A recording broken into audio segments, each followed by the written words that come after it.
le soufisme, c'est une discipline comme la théologie spéculative. À un moment donné, lorsque vous lisez la théologie spéculative, vous ne comprenez rien du tout. Vous ne comprendrez rien du tout. Parce qu'il y a un langage, il y a une démarche, on est dans la discipline. Ce qui est intéressant, c'est que cette dimension de l'islam qu'incarne d'une certaine manière l'Arabie, c'est-à-dire ce sont les héritiers d'une dimension du prophète. Ils ont hérité la connaissance par la révélation, comme fruit de rectitude. C'est-à-dire que la rectitude, c'est une connaissance pratique en vérité. Quand on se conforme, soyez droit et Dieu va vous enseigner. Donc la rectitude est un mode de connaissance. C'est ce qu'on appelle al-ilm ladunni. C'est une science divine. Donc c'est un mode de pensée.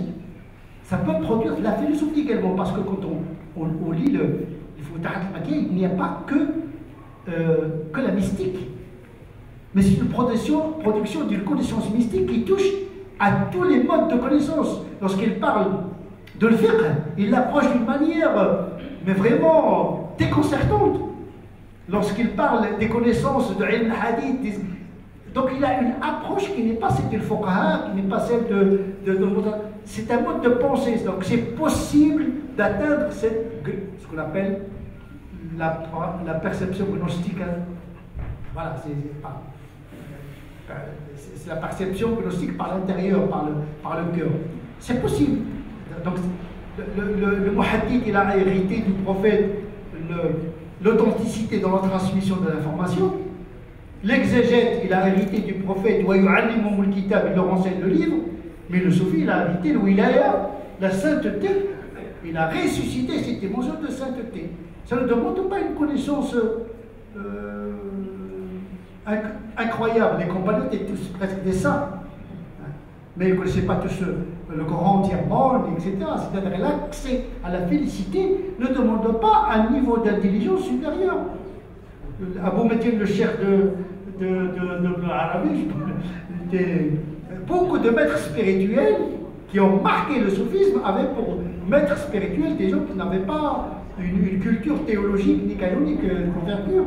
Donc, il y a un mode disponible de connaissance, c'est-à-dire c'est accessible aux plus petits des musulmans. D'ailleurs, Dieu se manifeste petit. Il ne se manifeste pas dans les palais, mais dans les grottes, déjà. C'est dans la périphérie. Les cœurs brisés, c'est dans les marges, c'est pas dans les centres de ville. Donc il faut être à la marge, il faut être petit, incliné, il y a une prédisposition à la grâce. C'est les cœurs brisés, les marginaux, les souffrants, etc. Parce qu'ils sont, comme disait Ibn Arabi lui-même, plus on est brisé, plus on est malade, plus on est couché. Parce que généralement, les prophètes, quand ils reçoivent la révélation, c'est en état de coucher sur le dos. Ils sont couchés sur le dos. Plus on est près de notre argile, origine argileuse, brisé, petit, effrité, émietté, plus Dieu se manifeste. Donc c'est un mode de connaissance, de réception de la connaissance. Ça ne demande pas véritablement une herméneutique vraiment sophistiquée. Et donc c'est un mode qui est accessible.